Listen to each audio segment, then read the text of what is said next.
মিথ্যাচার না ভাই, উনি কি মিথ্যাচার করলো কি সত্যতার কোনো দরকার নাই।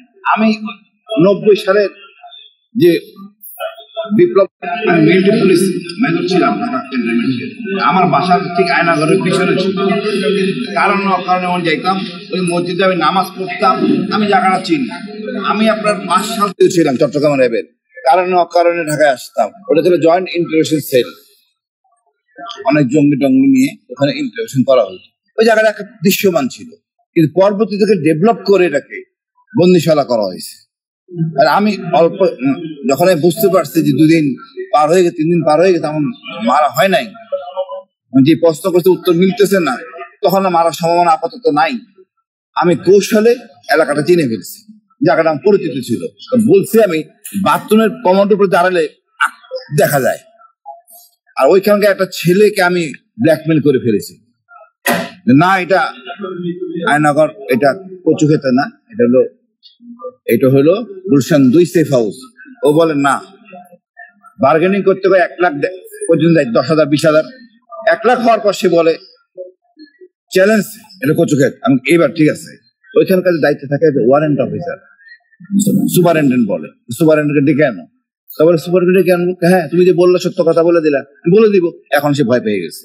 ওখানে যারা ডিউটি করে সবাই সিভিলিয়ান এবং নট মোটিভেটেড। আমি তুমি চাকরির কোনো নথিপত্র আছে কার নাই, মানে এইভাবে তাদেরকে রাখা হয়তো বেশি বেতন দিয়ে সিভিলিয়ান ডিউটি করে।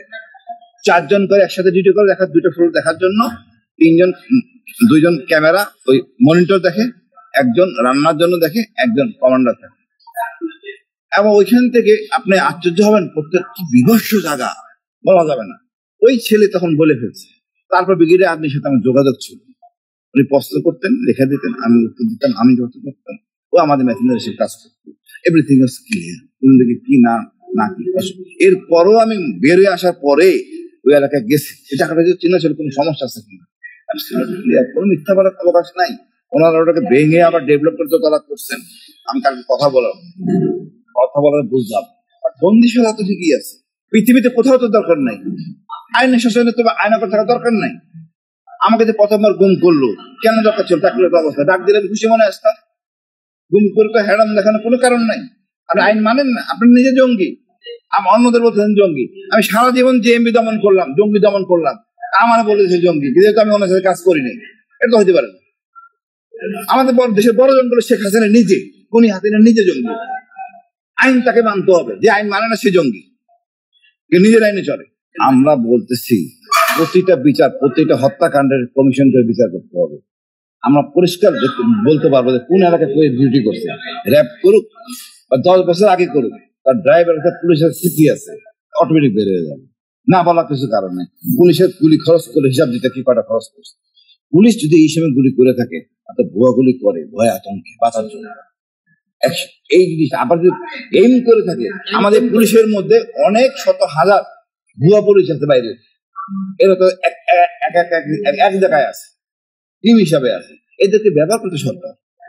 যার জন্য ঘটনাটি করছে। আপনারা বলতেছিলেন যে আমি তো মানে আমাদের হিন্দু সমাজ বা অন্য সংখ্যালঘু আমাদের গর্ব, আমরা এদের গুছিয়ে রাখবো, কিন্তু ওদের ওই যে ধর্মের সুবিধা নিয়ে এই অসৎ লোকগুলি পুলিশগুলি কাজগুলি করে সবারই বিতর্কে ফেলে দিচ্ছে।